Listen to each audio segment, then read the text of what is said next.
Hey guys, what do you say? We take this thing live. Okay. Good to go. All right. Let's do it to it. Hello everybody. We're just waiting for Twitch to do its normal screen changing. And we are going to be live here. Myself, the Cranky Canuck, my good friends Ginger Snaps and Karida, otherwise known as @GingerSnaps on Twitter and @ShadowDawn_. Don't forget the underscore on Twitter. But we're live. This is going to be hopefully a working show that will carry on from tonight with the least amount of technical problems that we can possibly experience. Our fingers are crossed. Ladies, are your fingers crossed? Fingers crossed? There we go. Anyway, hello everybody. Welcome to Late Night with Cranky and Friends. And I should really learn how to spell because I've got wit Cranky and Friends on the show title. Do you think that will work? If you got kindergartners watching, yeah, probably. So do you think maybe I should make a quick change? I'll make a quick change. How's that? Nah. You can keep it. Well, we are funny.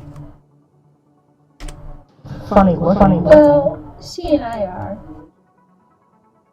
Oh, shots fired so early in the game. Wow. Oh. All right, let's start this off with what has to be, I think, it's award season for everything from movies to television to obviously video games. And courtesy of DICE,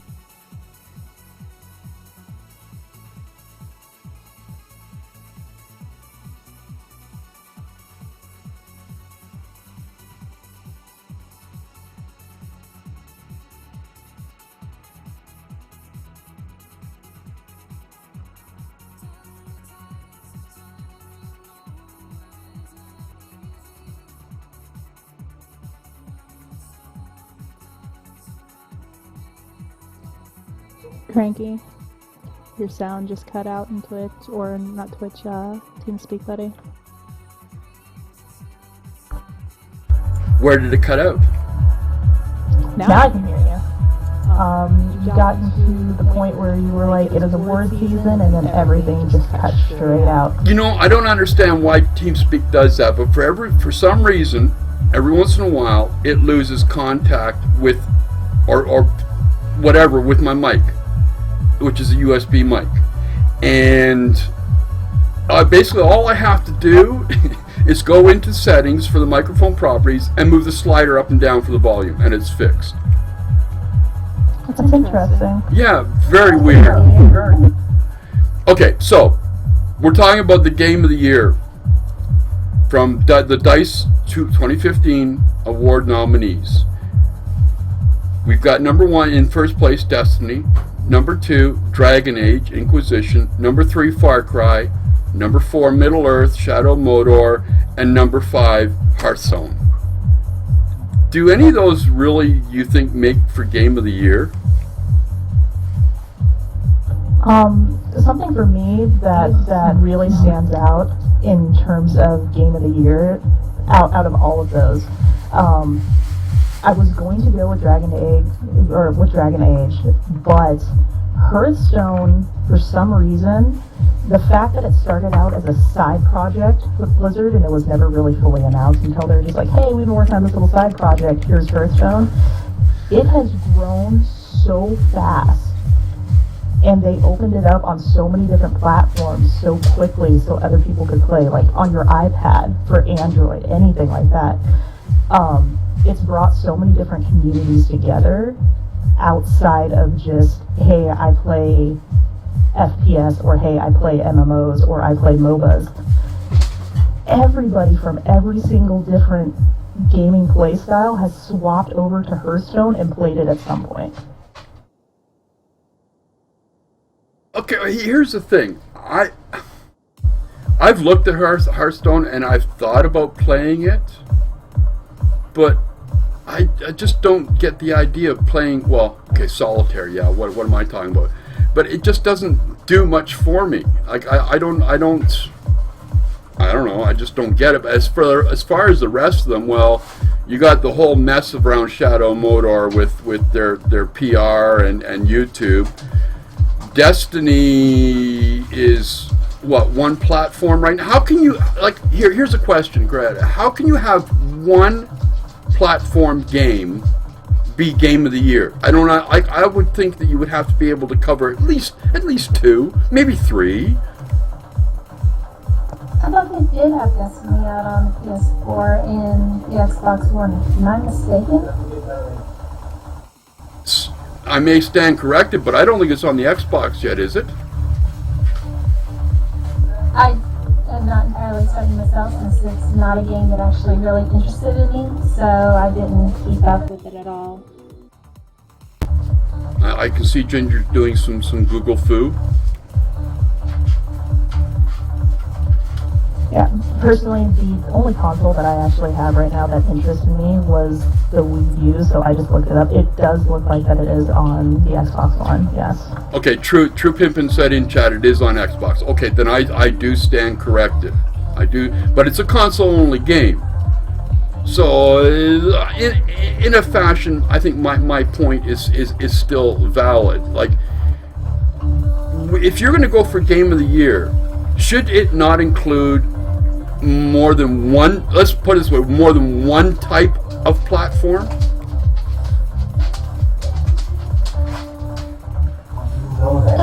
Actually, yeah, I guess I could see that. But of course, unfortunately, not every game is designed for the various platforms, so it can make it a little difficult. But at the same time, at times, how can you really compare a console game to PC games whenever things can be vastly different with them? Okay, go ahead, Ginger. She kind of has a point, especially when it comes down to, like, say, first-person shooters. When you're going to look at a first-person shooter on PC, they're going to dumpster the kids that are playing on the consoles every single time. Every time. I do it all the time. Plus, okay, I know we got the next gen and the graphics are supposed to be, you know, all the hot stuff, but still, if you want good environment, good graphics, you got to go PC. That's my opinion, but I just don't see consoles having the same quality or depth of quality that a PC game does. Which kind of brings the question of, well, Destiny isn't out for PC, it's for PS4 and Xbox, so how do the PC gamers get any sort of say in something like Destiny being brought up as Game of the Year? You can also argue it for, I'm not 100% sure that Hearthstone is out for any of the consoles at the same time, so I guess you could say that maybe it shouldn't be up there for Game of the Year as well. Yeah, but here's the thing. Hearthstone is, like you pointed out, it's on mobile, it's on PC. Like, you name a mobile platform, it's on it, or it will be very shortly. And I wouldn't be surprised to see if they didn't have a console version in the works. So, in effect, I think Hearthstone is probably the best candidate for a true Game of the Year because it covers all the platforms. Exactly. Okay, on to the next one. Let's see. Let's just go down here. Okay, outstanding achievement in art direction. We've got Assassin's Creed, Monument Valley, never frickin' heard of that one, Sunset Overdrive, Valiant Hearts: The Great War, and The Vanishing of Ethan Carter. Out of all those, how many games have either one of you even heard of? I've heard of The Vanishing of Ethan Carter mainly because one of my friends is a big 3DS gamer. What's their impression of it? She actually was rather crazy about those particular games. like I know Sunset Overdrive. It's sort of an over the top game like Saints Row. Vanishing Hearts I don't recognize. Assassin's Creed. I see the thing with Assassin's Creed. Given its totally disastrous launch, should it be up for any award? And it still looks pretty. I mean, it is just an art direction. One of my friends that is a professional artist, she loves the Assassin's Creed games. Some of the gameplay, but a lot of the times it's for the artwork. I will admit, the times that like my grandson, like I've never played Assassin's Creed. I have got no interest in playing it. My grandson, when he used to visit, used to play it a lot, and I will admit that Assassin's Creed is a beautiful looking game. Don't like the gameplay, but yeah, it is a good looking game. Now Unity, they supposedly upped the graphics quality again, so I guess it's worth being in there. Let's see. Outstanding character? Nah. Okay, outstanding achievement in story, because this isn't something that we hear a lot about when it comes to games. We like to talk about liking storylines, but when it comes down to it, it's always, how many shots you can get off in a second. But we've got Middle Earth, Shadow of Mordor again, South Park, The Stick of Truth, This War of Mine, The Valiant Heart, and The Wolf Among Us. Now, I'm sorry, but Stick of Truth? Storyline? It was beautiful. Don't you dare diss it. It was absolutely fucking hysterical, the entire thing. Yeah, but that's not really a storyline. That's just like riffing on the original show. Pretty much. Like, I'm not a South Park fan to begin with, so like really this game didn't do shit for me. I know Dizzy played it on stream the one night, or was it 2 nights? And he ended up beating the game, but like I didn't see any storyline. Come on, Ginger, give me a break on this one. There's no storyline. It makes me laugh. That's all I care about. I know.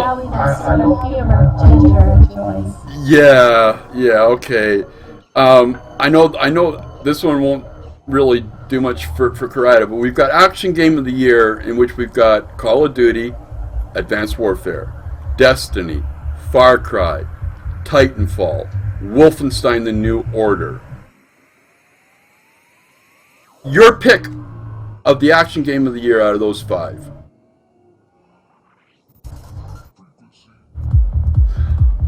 I would have to go personally with Wolfenstein. That's just my personal preference. I was Wolfenstein. Yeah, I was going to say the same, purely because of the nostalgia factor with it. They hit me right in my childhood feels. Yeah, like one of the first games I played on the PC, other than like Commander Keen, had to be the original Doom, and so it's natural progression to go from Doom to Wolfenstein and that whole generation. So yeah, this one did hit me in those memory feels.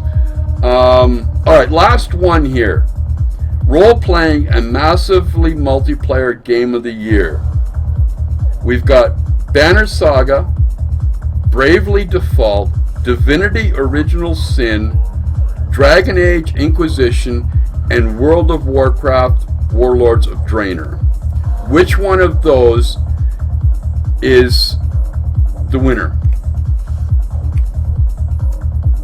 I personally would have to say my take would be Bravely Default, because I love the Japanese RPGs and everything like that, and it very much goes back to the more classics from like Final Fantasy V and 6 and things like that. But unfortunately, most likely I would say it'll probably either go to like Dragon Age or World of Warcraft. World of Warcraft, hands down. I would have to, I think, agree with you on the World of Warcraft. I think that did a massive amount. Well, obviously, since Blizzard basically within a week of launch had doubled or tripled their subscriptions that they got in, not counting the sales. But yeah, I would have to go with the Warlords expansion. Keeping with lists, and I swear this might be the last one we do tonight. The list of the top 10 games for 2014 came out from the NPD group. Now, we've taken a look at this. I'll rhyme them off real quick. We've got Call of Duty, Advanced Warfare, Madden, NFL 15, Destiny, Grand Theft Auto 5, Minecraft, Smash Brothers, Super Smash Brothers, NBA 2K15, Watch Dogs, FIFA, Call of Duty Ghosts. So you got Call of Duty as in the top 10 twice. Does it make sense, or are we just like buying the wrong shit? Call of Duty is a massive franchise. If they can pump out 3 or 4 titles a year, and people are still going to buy it. Are you? I know a good friend of mine is a big Call of Duty player. He loves, like, any rumor, and he's pre-ordering it. Any season pass, he's pre-ordering it. He's a nut on the Xbox for Call of Duty. I don't play it. I'm not. That's like. It's just not my style of SPS or arena game. Out of all of these, the only one that really interests me at one point had to be Watch Dogs. Mainly because when they announced it and everything that led up to it, it looked like we were going to get a new take on an FPS. But do you think the game lived up to the hype, ladies? No, not at all. Not at all. And honestly, whenever I saw that list, I was kind of a bit depressed over it. Because it was like, really? This is like the best stuff we could go after? Oh, come on, guys. Really? Now, looking at the list, Grand Theft Auto, I understand. Destiny, I understand. Minecraft, obviously, because anybody on like a subpar PC can play it. You also have it for all of the consoles as well. So you have kids that are like 5 years old up until adults that are like in their 70s playing Minecraft right now. Yeah, whereas I'm probably about to commit sacrilege to some of the viewers and it's like, I cannot stand the game. Period. Me neither. I don't like it either. Not at all. I honestly, I don't see any of the games on there that I would have spent money on.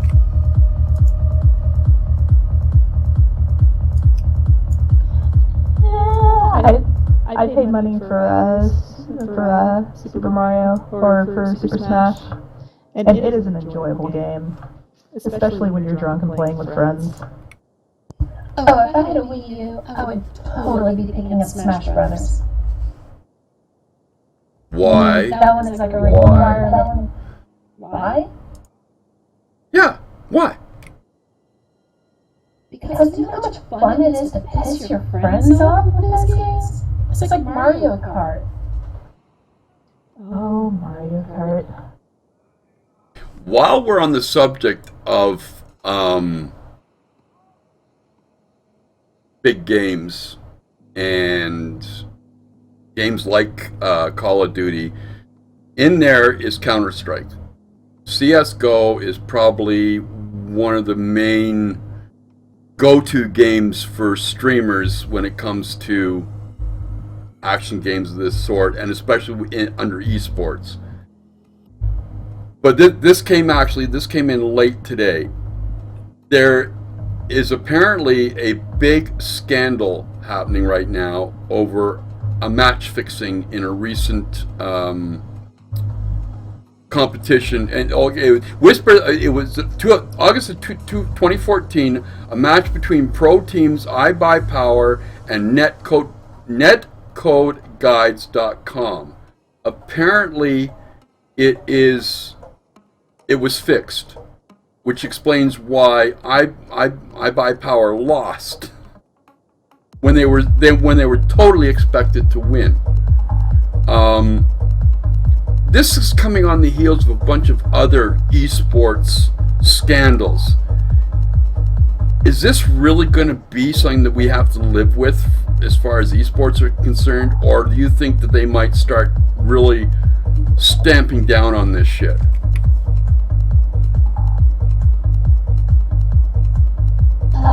Right now, I would say the CSGO ones have been very much more in the limelight.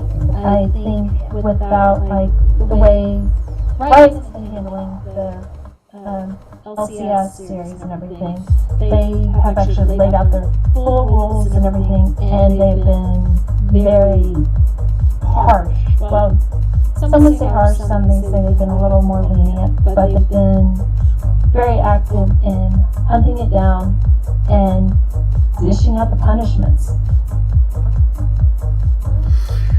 Well, apparently this one, let me just see if I can get,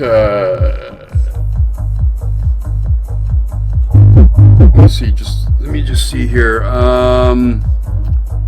The loss was chalked up to a bizarre time zone and travel issues and the lack of practice on that particular map.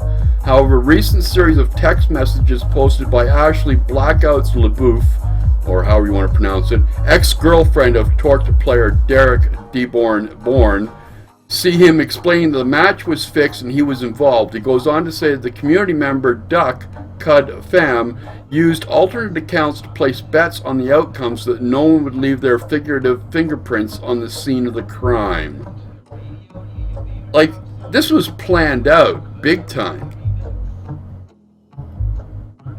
Personally, and somebody, if they want to be to keep some legitimacy for CSGO, and they need to clamp down on it and come out against it. Otherwise, the esports community may find the esports community is pushing them out. personally, I think if when it comes down to it, because you have cheating in sports like the NFL, baseball, anything like that. Some of the cheating aspects, you'll see people that just get banned from the sport completely. We want esports to succeed, to actually become stronger than what it is currently right now, and it's seen a lot of growth here in the past couple of years. Ban the players.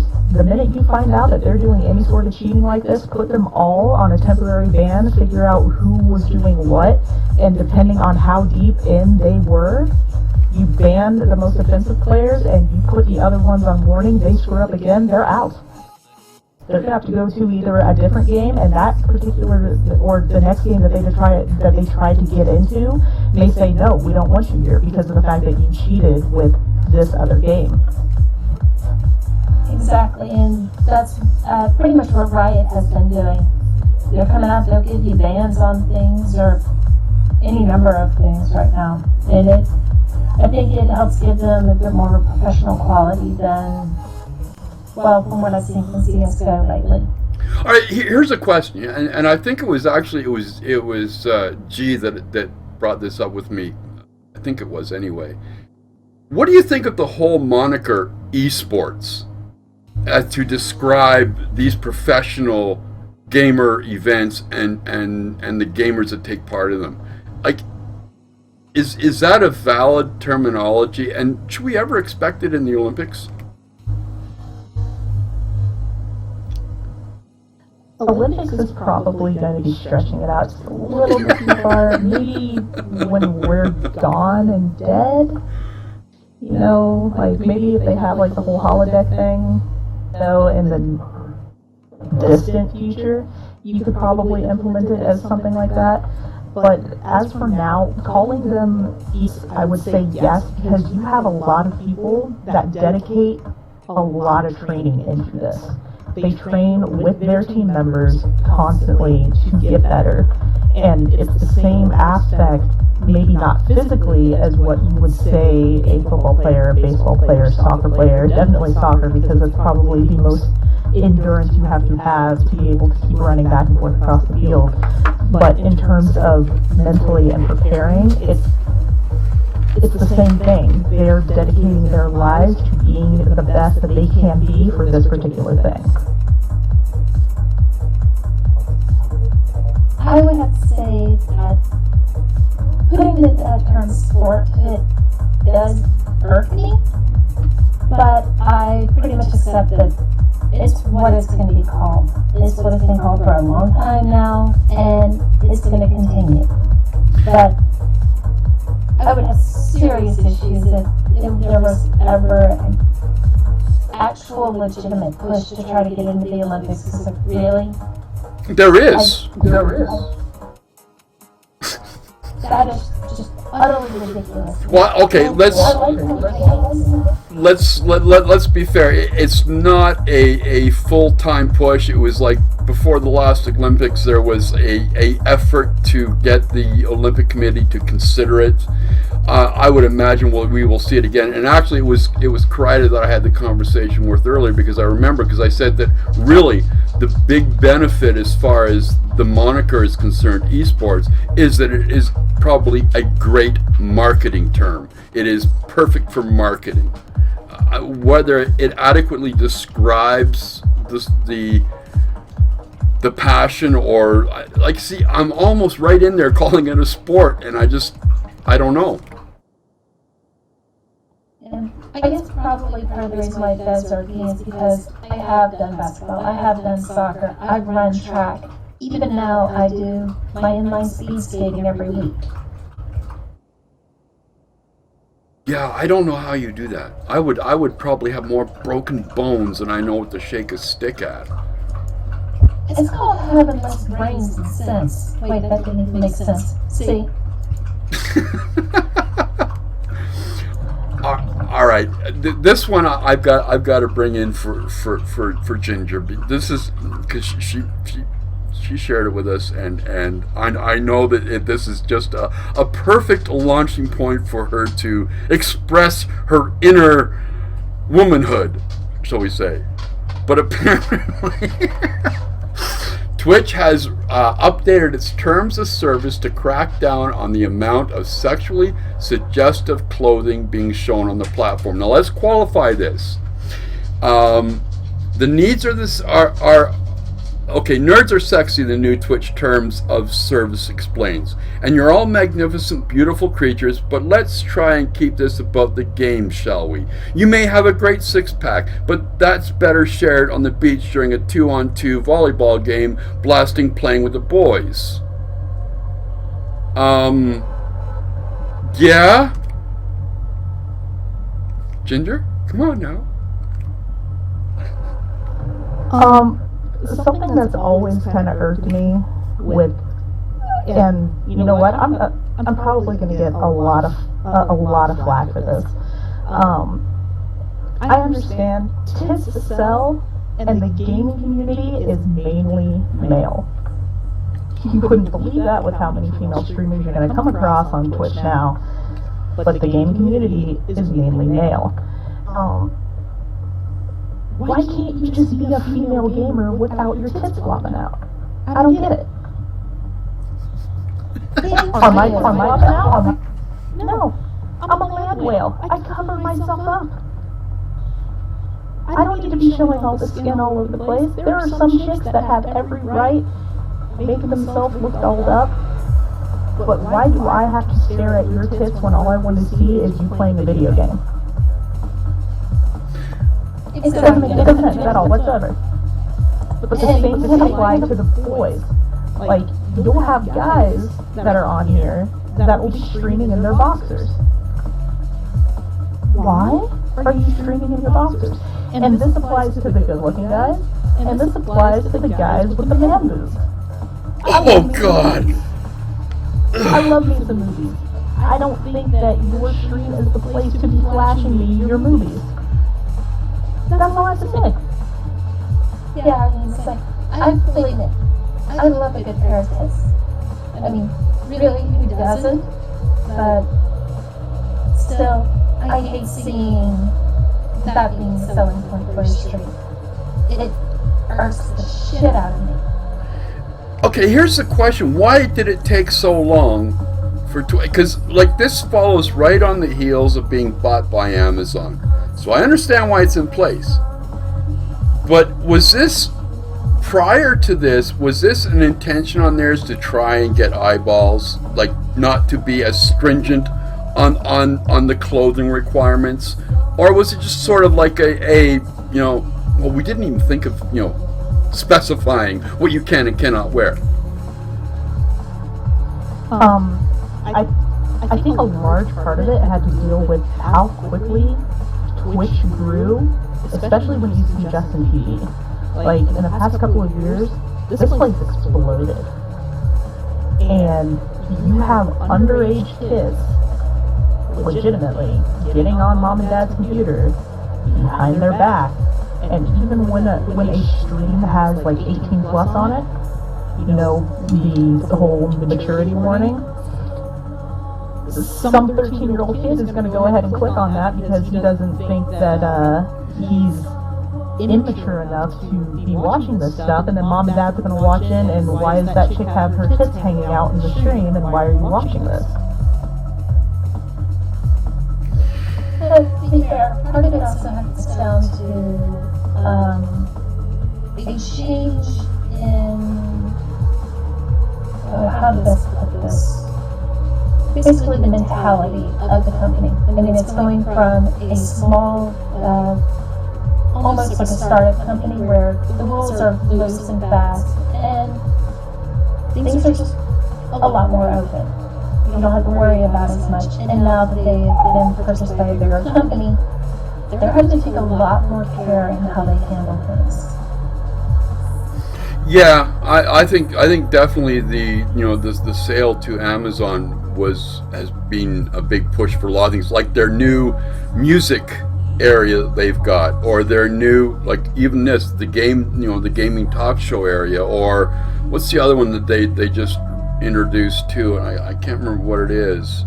Oh yeah, they've got the music library, which is separate, which allows Twitch streamers to basically, they think the library's like 500 songs, which really, that's not going to cut it. I'm sorry, it's just not.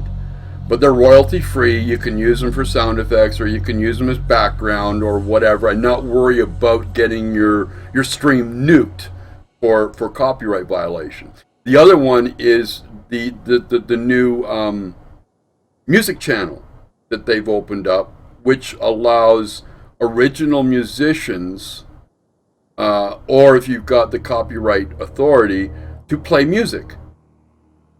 That, I think, is kind of it's an interesting move. I know they experimented with a couple major dance DJ type guys. I'm not sure what the numbers were on that, but do you think that this expansion into different areas is going to be a good thing on the whole, or is it going to dilute the gaming aspect of Twitch? Something that's always been major with a lot of the streamers is playing music. Oh, Like, definitely. you rarely find a streamer that doesn't have some sort of music going on. They were going to have to cut down on it because of copyright laws. Like, especially when Amazon bought Twitch, or when Twitch was negotiating with Google, because that's when the whole muting of the laws, when you had copyrighted music playing on it, happened. I don't look at it as a bad thing in particular, because gamers love the music, and you're going to have a lot of small-time artists that can come up and be heard on Twitch and get their music starting to go around the gamers, because of the fact that Twitch is so big and it's still growing, even if Amazon did buy them out. I think it's a win-win for everybody, especially if, say, I want to watch somebody doing a live concert and I don't want to go through having to pay for it on pay-per-view or anything like that. I can watch it on Twitch. Yeah, I would feel that it could go either way. Mainly because it depends on how well it sticks. Because it's a gamble, really. But one of the things I think would be fun would be to, if they did have to show someone actually working through the music creation process, to show what musicians go through to create what we hear and listen to and enjoy. Well, I know when DeGaulle first heard this, he heard about it last night actually for the first time. He was, because he's a musician. That's his second love is music. He was all excited about this idea. The fact that indie musicians could now have a platform basically to play live. It's like, can you imagine, like, I'm a big Lindsey Stirling fan, and anybody that's on the internet probably knows who Lindsey Stirling is. Yes. It would be interesting to see her do a live show on Twitch. I would definitely watch it, and then I would have the streamers that I support opened up in different tabs and muted.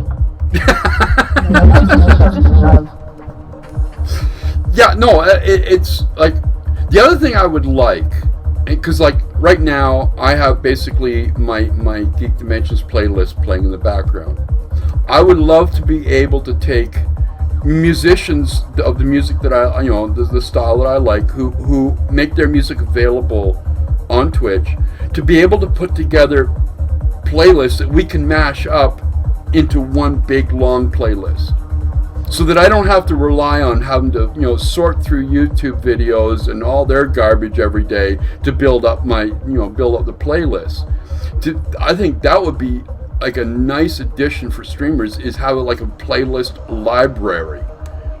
So you basically would have, like YouTube, you can click on playlists and you can see everybody that's got different playlists. That would be an interesting concept, I think. It would kind of be like a mix of Spotify versus Twitch, where you can have people creating massive playlists, and then you can type in a couple of keywords that you would want your playlist to fit into, and then everybody that made playlists that line up with those keywords, you'll get them to pop up. And then you can go ahead and pick from the 3 playlists that picked up that popped up, and you can figure out which one works for you the best and what you're going to be streaming for that day. Yeah, because generally, like I love my dance. I love trance and all that type of music, and that's what I play all the time. So the problem with, like, okay, the thing, Spotify is great, and if I lived in the States, I would use it. But therein lies the problem. You've got a great service like Spotify that is actually perfect in a lot of ways for streamers, but it's unless you live in a region where it's legal, you're screwed. So you have to go other routes, like I do with YouTube, and it's not a perfect solution, but we'll get there. Here's the thing.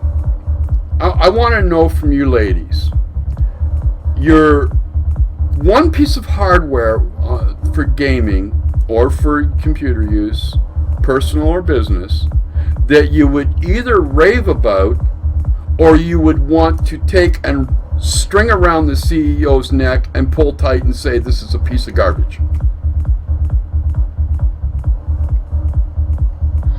I have 2 items, and they are both Logitechs. So the one that I have always been fond of is my Logitech G510 keyboard. It's not mechanical or anything like that. It has a little screen that lets me see certain stats or whatnot, depending on whatever game I'm playing. So if I'm playing World of Warcraft, it shows me what all my stats are fluctuating. It shows me if we're winning whatever battleground we have to be in and whatnot. It lets me change the colors. I like colors. I like rainbow colors. I like glitter. I'm a chick. It happens.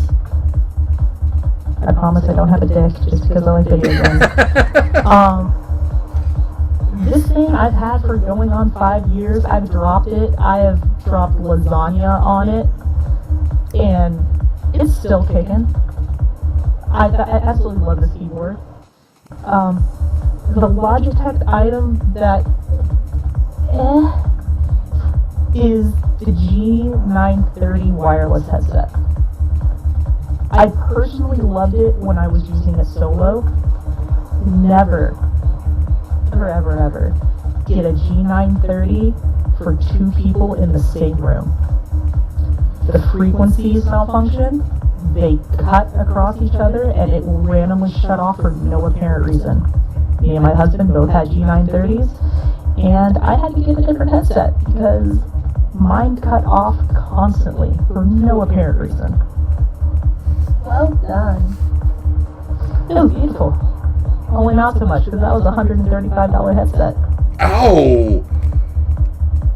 Now, it would have been funny if you actually had swapping audio.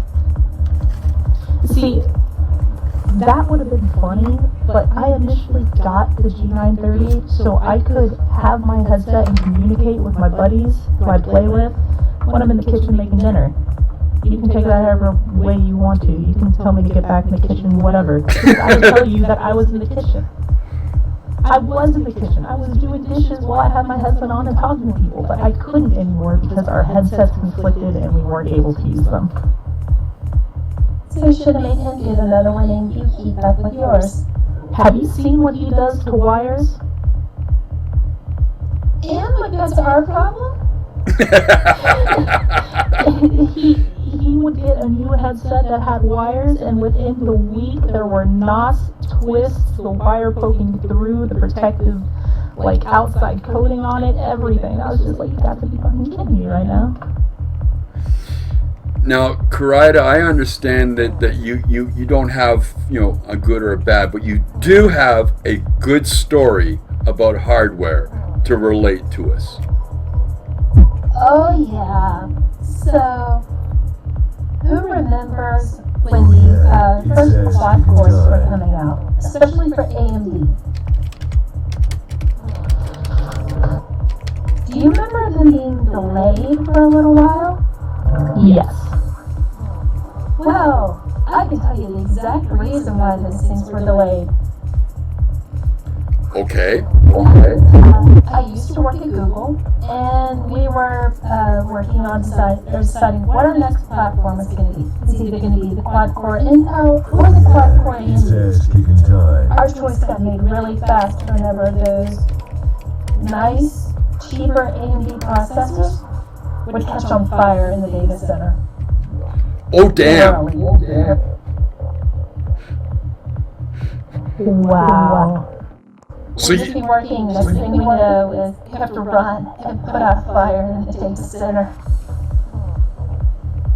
Oh my God. So you guys are running the AMDs and in the data centers, like we're talking so now we know why the data centers were going down all the time then. They were using AMD processors.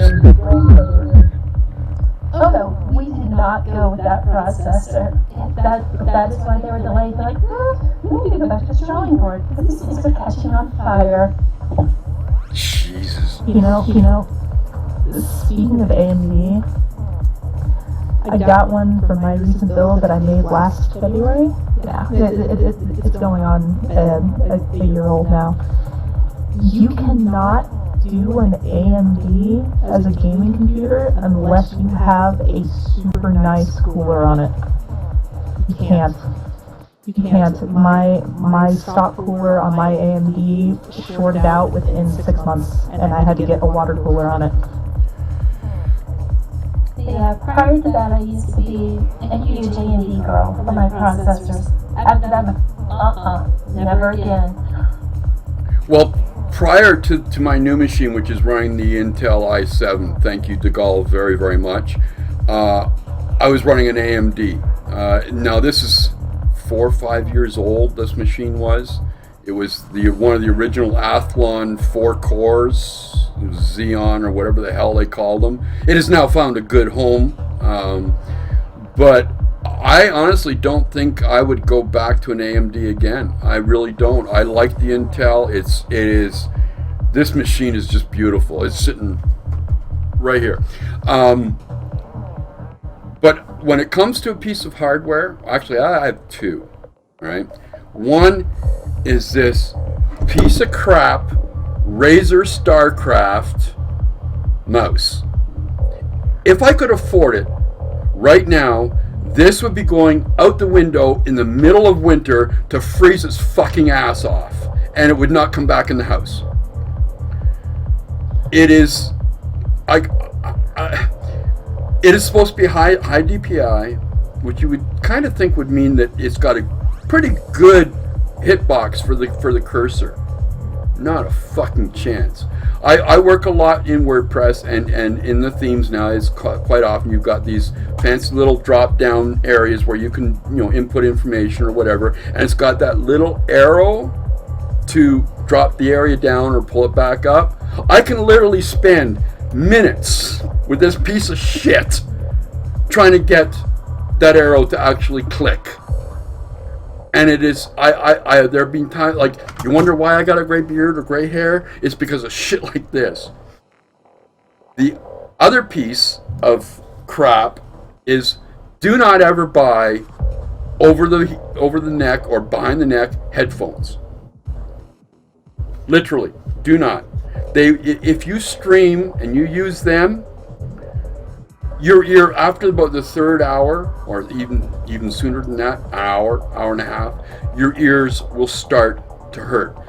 Like the upper part of your ear. It will just, shut up, you fancy broad, you damn Jesus. So yeah, that's my hardware bitch.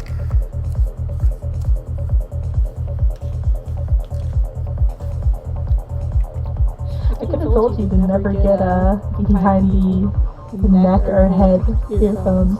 They're Prankster.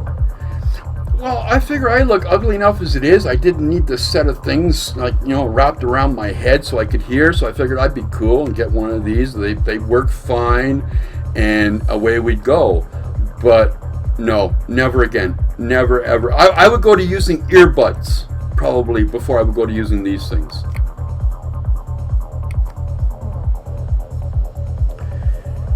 Yeah, I'm actually quite happy with the headphones that I have. What are they? I forget.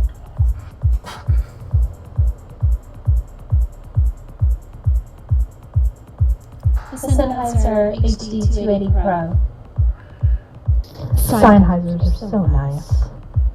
They really are. If you've got the money. Well, I got YouTube here for free from whenever I worked at Google, so. Cranky, you can get a good pair of Sennheisers for under $50. And they're going to sound amazing. I do live in Canada, which means that it's going to be more. I checked out the Sennheisers on several people's recommendations, and I could not find anything around the $50 mark. Nothing. Not on Amazon anyway. Friends in the States. Me? Friends? Well, What the hell am I? We're just tagging along for like popularity or something, like trying to help lift him up a bit, I guess. Yeah, I need all the help I can get, and especially one thing I'm going to need help with is figuring out what the fuss about H1Z1 is, because unlike you ladies, I was given a copy, the 1999 one or whatever, and I didn't even bother trying to log in on launch date. I'm not that much of a masochist.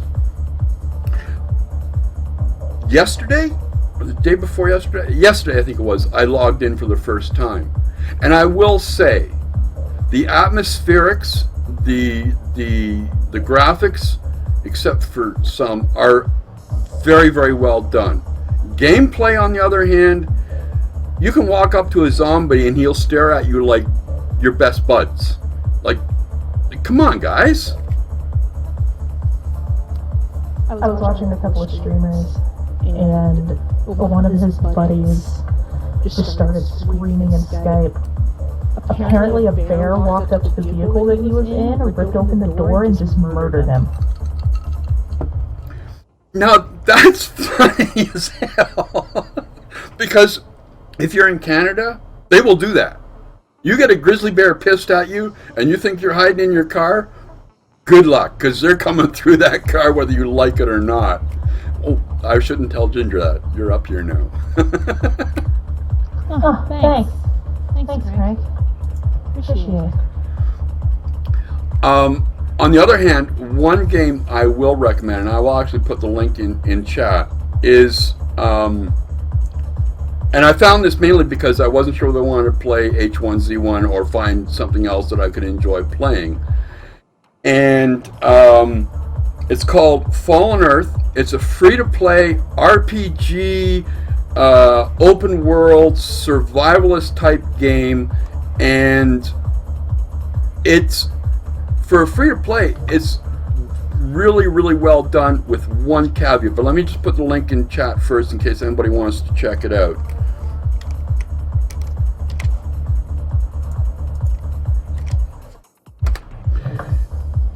The caveat I have on this is the combat is clunky as fuck. Like, if you want to hit somebody, you got to hit the tab or whatever other key you've set up for it, and then you can target who, or you can actually engage in combat. So, for example, you've got your axe and you've got somebody attacking you. You have to hit the tab key to turn on your targeting, and then you can hit. And to me, that is just way too clunky. But that's my recommendation. If you're looking for a free game and you like that style of game, check out Fallen Earth, because it's free, it's good, and I think you might enjoy it. I don't know what if you got any recommendations, ladies. For I know Coretta has. You got two favorite games right now that you're playing a lot of. You've actually streamed a couple times with it. Yeah, I'm actually very much enjoying two of Amplitude Studios games. Unfortunately, I've not really had much time to play one of them because it starts bogging down on my system a bit. Hopefully that'll change whenever I get a new one. But the two games that I really enjoy are Dungeon of the Endless and Endless Legend. Mainly Dungeon of the Endless right now, which is kind of like a roguelike tower defense, dungeon crawling, squad-based strategy game with pixel art.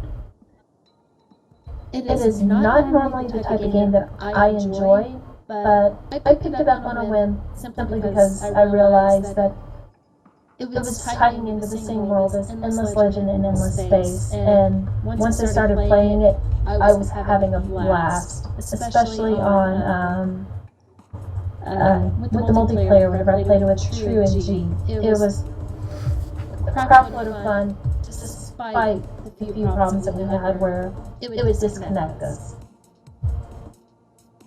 Now, you mentioned automatically made me want to go to sleep. Pixel art being one of them. I go back to when Commander Keen was the biggest game you could play on as far as side scrollers, because at that point side scrollers it was either text based or over the top or side scrollers. And Commander Keen was the big one. Since that point, I have never played a side scroller, will never play a side scroller. The idea of pixel, it's like, okay, Don't Starve. I know people love Don't Starve. It's, it's a great game. I can watch it being streamed, but I have absolutely no interest in playing it whatsoever. The games you're describing probably are falling exactly in the same area, but that doesn't change that they're good. So, if you want to take a second, if you've got a link for them, throw them into chat in case people want to check them out. Also, throw in your stream link too there, Krita, just in case people want to follow you. while you are doing that, Yeah, grab those. But just a little bit. Endless Legend actually is a 4X game, and it is beautiful. okay, by 4X, I know what the term is, but like, is this a space game, or is it a land game, or what type of game is it? Fantasy Civ. I Okay. should say Fantasy Civ 5. Only done much better, I think. I'll I have should in the to. process of looking it up. Yeah, I might actually even have to check that one out. What are you playing? Anything new or interesting, Ginger? New and interesting? No. Not recently. The newest thing that I started playing was the newest Smash Brothers, and that was about it. I actually don't use Steam that often, just because, and it's not because I don't have anything against Steam. I would be buying so many games, and my husband would be so mad at me. So I try and avoid it.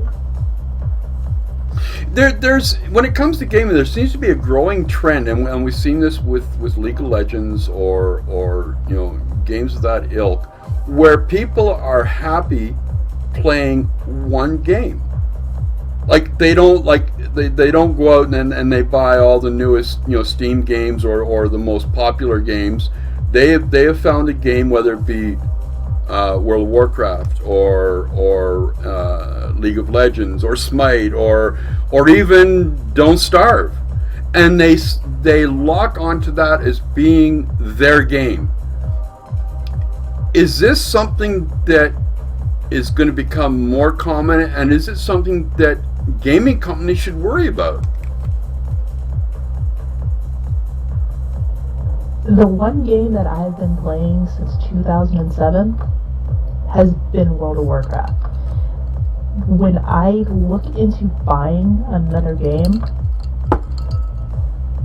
I have become such a snob with MMOs that I haven't been able to find one until recently that even caught my interest for more than a month. And the one that did that was actually Guild Wars 2.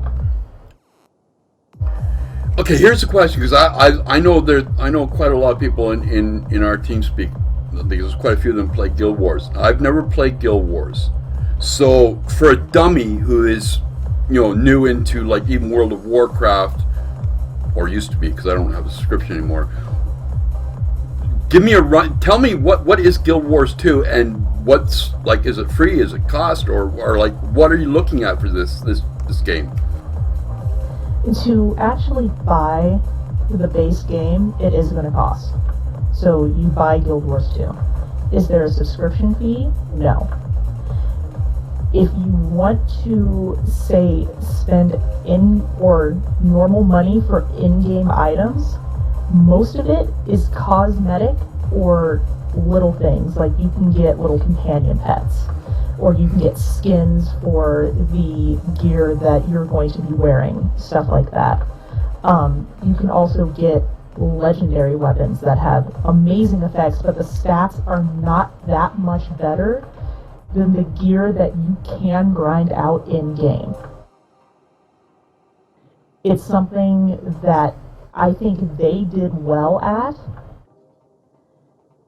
especially with the graphics, the overall graphics of Guild Wars 2. If you can run that at least in the medium to high range, it's an absolutely gorgeous MMO. Okay, is it similar to like World of Warcraft or such, where like you develop a character and you quest and you do all these other types of things? You quest. One of the biggest things for Guild Wars for me was the class system and the spell system. In World of Warcraft, when you're looking at playing like a Resto Druid, and they touched up on this during BlizzCon, I think Resto Druids are down to like 36 different spells and or keybinds that you have to set up. When you're playing a Mesmer, per se, which is one of the classes that you can play in Guild Wars, you're going to have your one bar and your particular set of weapons that give you the set of skills that you have for that, and then you can swap to a different set of skills for a different weapon that is your off-spec weapon, I guess, and then that's it. So in terms of keeping track of what spells that you need to use for what situations, it's a lot easier than trying to jump into World of Warcraft, say, right now. You also don't have the same groupings as, like, tank, healer, DPS. Everybody has a way to heal themselves. Everybody has a build that they can do that can be tanky instead. I've always liked that with Guild Wars. Like the aspect that I don't have to pay $15 a month. It was a fun game. I love their world v world concept where you had 100 people from 3 different servers just duking it out in this massive arena area. It was great fun. Okay, I might actually have to. While we're, you mentioned legendary items. Apparently, what was it? The gaming couple responsible for Tech Assault was enjoying a quiet evening opening weapons cases, which I don't understand, in Counter-Strike Global Offensive. Then they opened one of the rarest items possible, and the husband completely lost his shit. I'm trying to see if it doesn't say what it was that he won, but Butterfly knife. Butterfly knife. Okay. Why would you lose your shit over a butterfly knife? Because that thing actually sells for $200 to $300. That particular skin. So it's just a skin that you end up paying $200 or $300 for. Yep. Holy crap! But it's completely randomized. So you have to. The cases in CSGO you get for free during normal gameplay. The keys you actually have to spend money on to open up the cases. So it'll cycle through what can be in that particular case. And you have a randomized chance of getting blue, purple, pink, or the legendary item that may be in there. And all of these are normally just skins. The knights, which are normally the legendaries, and he says it later on in the actual video, that wasn't even the best version of that knife that he could have gotten. Because it could have randomized a completely different skin on top of the knife.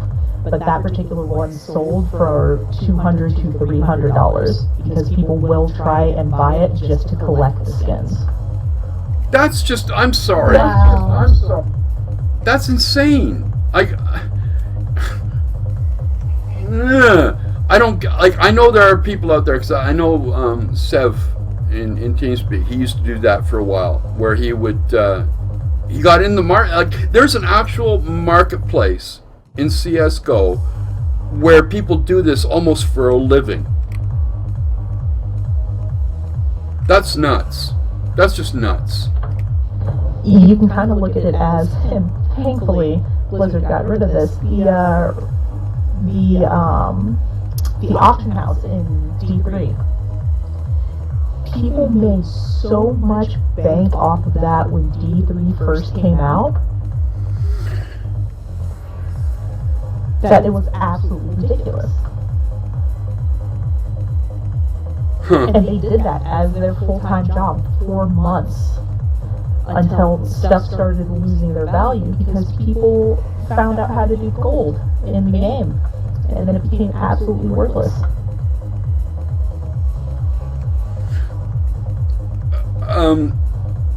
League of Legends is probably the best known MOBA or MMO, or whatever you want to call the damn thing, and is probably responsible for helping propel Twitch to what it is.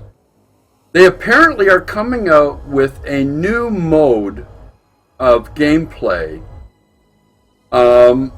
They're testing it, and it's called the Nemesis Draft. And what it is that people can choose the opposing team's lineup rather than their own. Does this strike anybody as being like a bad idea? I think it's that sounds absolutely like a shitload of fun. It's brilliant. Absolutely brilliant. I wish that other MOBAs would implement that, because I would play the shit out of that mode. Yep, that would be amazing to play. And if they actually put it on the live server for any length of time, I will totally log in and play just for that. Are you serious? Really? Yes, Oh yes. yeah, get so much chemo? Fuck yeah, piss everyone off. Okay, maybe I don't understand the MOBA, arena gameplay type thing, but I just somehow I think that is so potential for abuse that and trolling that it's, well, maybe I guess that's the point, isn't it? That is exactly the point. That is the point. Just troll the ever-living shit out of the enemy team and give them the worst lineup possible, and then you're gonna see what lineup they gave you, and it's just gonna make you want to dumpster them with your shitty-ass lineup as hard as possible. Unfortunately, though, it is going to backfire with the league community, because there's a bunch of whiny bitches in there. Well, name me an online game that doesn't have that, or even offline game if you go to their forums. Really? League, I would say, is absolutely the worst community I have ever seen. In terms of just MOBAs across the board, MOBAs in general, their community is one of the most toxic wastelands you will ever have to, crawl across on your hands and knees. Everybody is just straight assholes to everybody else. I never, I know there was a point where I tried Smite, and I lasted, I think, for maybe an hour before I said, no, this is not me.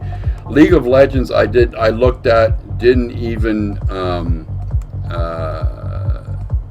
install or try. It's just, I don't, look, I'm an old guy, and I admit it, especially since, what's his name, Sarashan has kindly pointed out that the old guy got bitches. Fuck you too. And my hand and eye coordination is not the best. As a matter of fact, it kind of sucks when it comes to playing games. So when I get into, something like Smite, it's like I'm just an embarrassment, not just myself, but anybody I'm playing with. The idea that you can actually pick your, I'm honestly, I kind of like that idea now. I think that could be a lot of fun. It is an idea that is catering to the trolls, and I like it. I like it a lot. Yeah, just unfortunately a lot of them be like, no, I don't want to do this. You're giving me the worst thing I could possibly have. See, This is the point of it. but at the same time, they don't have to do. What did you say it was called? The Nemesis draft? Yeah. Is it being forced on people, or can you particularly say, hey, all I want to do is Nemesis draft? Okay, the new mode. Actively go and choose it. See, well, then don't choose it if you don't want to play it. It's as simple as that.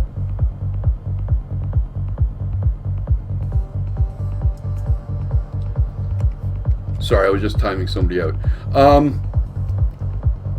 I know Karida is a big fan of Civ, as I am. I've played every single Civ from version 1 right through. And I will say that there is one very common feature with Civ. The initial launch of any one of, whether it be 4, 5, or even now Beyond Earth, is that the initial launch sucks. It looks pretty. It is an awesome game to play, but it's boring and it's missing something. This is no different than Civ 5 or Civ 4. They were all the same. Where this is going to probably improve is with the expansions, which kind of sucks because you fork out, what was it, Coretta? Was it $60 when it hit? Exactly. It was $60 whenever it came out, and unfortunately, I ran into graphical glitches with it, and then their patch, those system fix things, made it to where I could not even run the game on my system. Period. Yeah, I know with my old machine, is Beyond Earth was a little difficult, and this one it's gorgeous. Do you think this is because of their history of doing this? Is this something that you think that is indicative of Firaxis's marketing plan? All I know is I am not too happy to see them releasing another game already. I mean, really? No. Okay, to be fair, all right, this is sort of like a Skunk's Work project. This is just Sid Meier and about 4 or 5 other developers. The same thing they did with Ace Patrol, okay, and one other one. It is just basically 5 developers or 6 developers working with Sid Meier that have come up with this game. This is not even within the main Firaxis roadmap of games. This is totally separate, which kind of has me excited. Now, I don't know if you watched the trailer for it today, Coretta or Ginger, but yes, it's typical trailer marketing hype.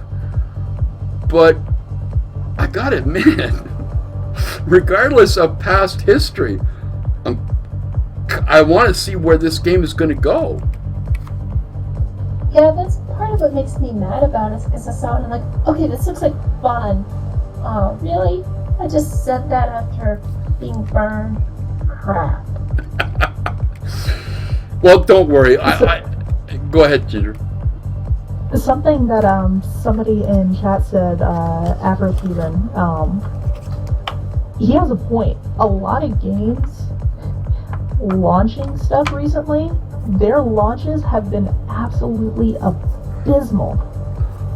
They've been outright, and people bitch it, but I remember when the whole SimCity, how bad it was, and they say that's a classic. I'm sorry. This year, or 2014, the tail end of 2014 and the beginning of 2015 has set a new bar for horrendous launches. I don't care. You name any AAA title, and its launch has sucked. Fully agree with you there. I don't know if it's because that they're trying to keep up with the demand and their fans are like, no, release it now. If you need to take an extra 6 months to make sure that all of your shit is in place before you release it, please do that. It has made me afraid to pre-order anything. I am not going to pre-order another game until it launches, and I know for sure that their launch was an absolute shit. I don't think, can anybody name a AAA that hasn't had a fucked up launch this past cycle of launches? One? You've got Halo, the Master Chief Collection, had problems, still does. Shadow Modor had the whole YouTube PR butchering. You've got help me out here. Name some of the other ones that had bad launches. World of Warcraft, Warlords of Draenor, they ended up crediting everybody with, I think, 5 free days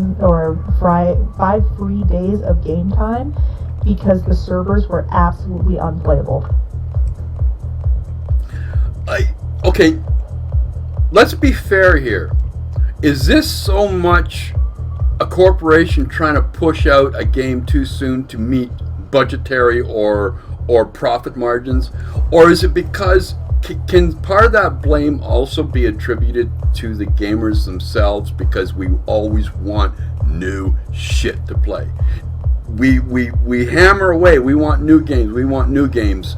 And the companies are going, okay, fine, here's the new game. Or is it a combination of all those factors?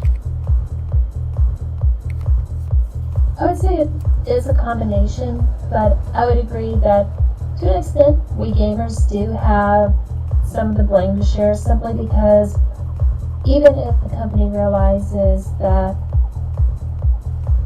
the game is not ready and they're going to end up having to push it back, no matter how they handle it, somebody is going to raise a bitch fest from here until the end of the days about it.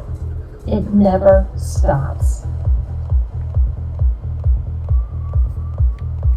Ginger, your thoughts?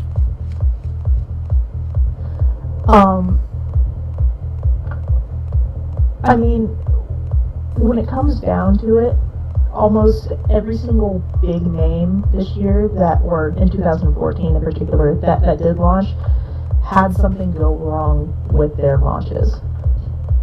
It could be our faults 100% because gamers are like, I paid money for it, I want it now. Companies can feel pressure to get it out then, and then you're going to have issues. I want to kind of backtrack on my thing with the Warlords of Draenor. Their biggest issue was they did get DDoS when their launch happened. I don't know who they got DDoS by. But at the same time, you're Blizzard.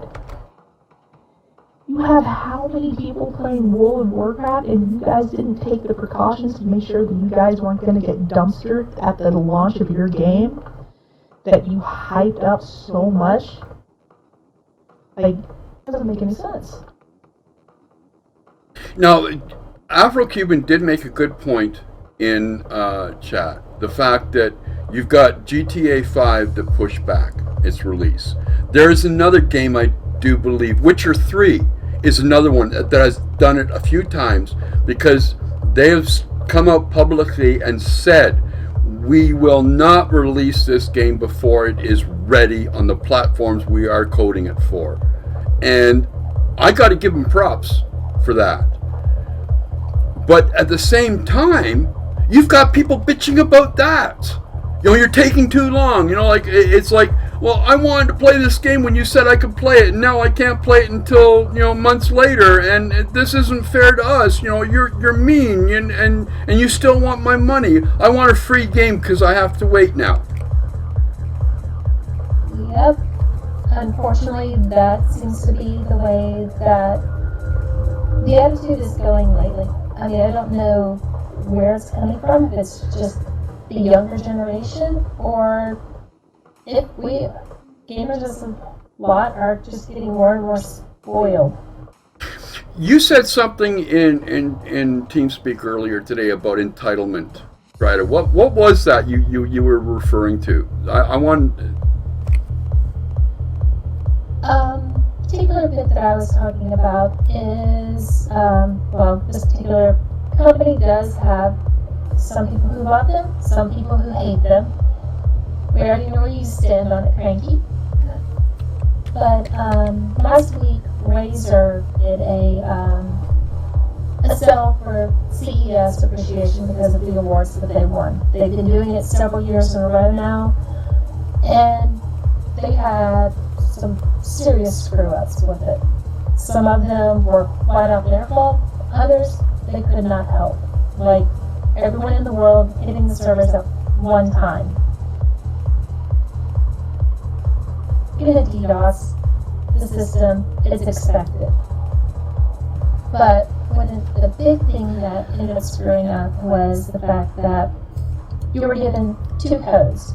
One for 50% off of any peripheral that was in stock, and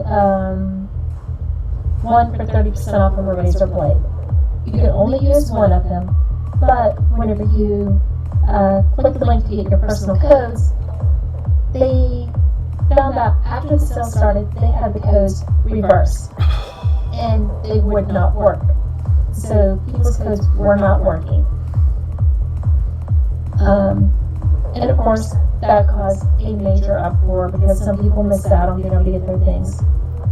About 30 minutes in, Razer realized the problem, they fixed it, and then announced that to try to help make up for it, they will be running a remedial sale later in the week, or later in the month, for others to have a second chance, but they were not releasing any more codes.